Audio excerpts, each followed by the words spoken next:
که تر دې دمه پورې تاسو زموږ چینل نه وي سبسکرایب کړی نو په سبسکرایب بټن باندې کلیک وکړئ.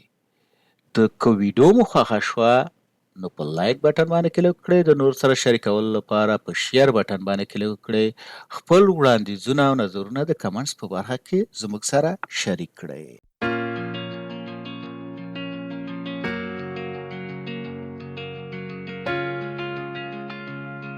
اوس راځو په فریز ان فریز پاینز او شو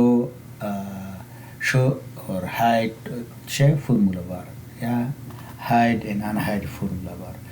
راځو دا فرمولا بار دی. مثال دې ته موږ فرمولا بار وایو. کله ته راشو ویو ته مثال فرمولا بار چه شو هاید شو. د قطار کې مثال چه ده نایم باکس هم سره دی. مثال کله چې کلیک کې دا چک باکس لري کې مثال هاید شو که بیرته چک باکس راولي مثال بیرته راځي. راځو دلته فریز ته چې فریز څه کوي. مثال فریز پاین مثال کالام او دغه دواړه سره مثال فریز کوي او که څنګه کوي. زه دلته راځم په دې کې سلیکټ کوم. ګوره مثال دا ټایټل ورکېږي. مثال ګوره لاندې نه ښیي. مثال چې پاس ځم دا ټایټل هم پاس شي.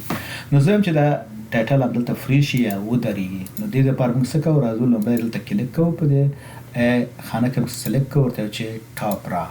مثال کله چې موږ ځو دا نه لرې کېږي. مثال په دې شکل سره دا نه لرې کېږي.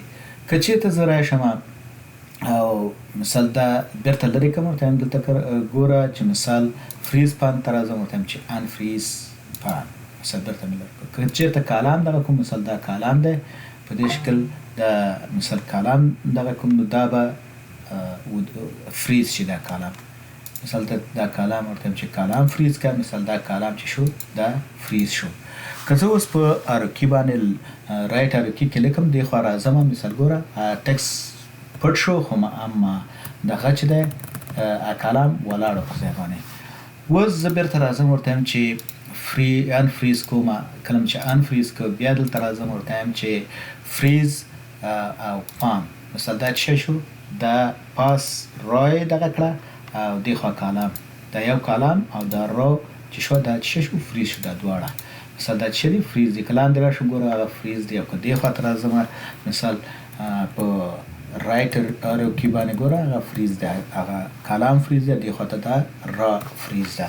مثال اوس بیرته راځم په دې باندې سلیکټ کوم ورته چې ان فریز. مثال دا بیرته ان فریز شو. دا ډېر مهم دی. بعض وخت مثال ډیټا ډېره زیاته وي تاسو فریز ان فریز کوئ. مننه چې تر دې دمه زما سره وئ. یو کمنټ چې ستاسو خوښ شوی وي او یا تاسو په دې ویډیو کې نوی زده کړی وي د کمنټس په برخه کې ولیکئ. دا ویډیو د نورو زده کوونکو سره هم شریکه کړئ تر څو هغوی هم ترېنه استفاده وکړي. ستاسو نظرونه شریکول او فعاله ونډه ماته انرژي راکوي چې تر څو دغه کورس ژر او په سمه توګه بشپړ کړم.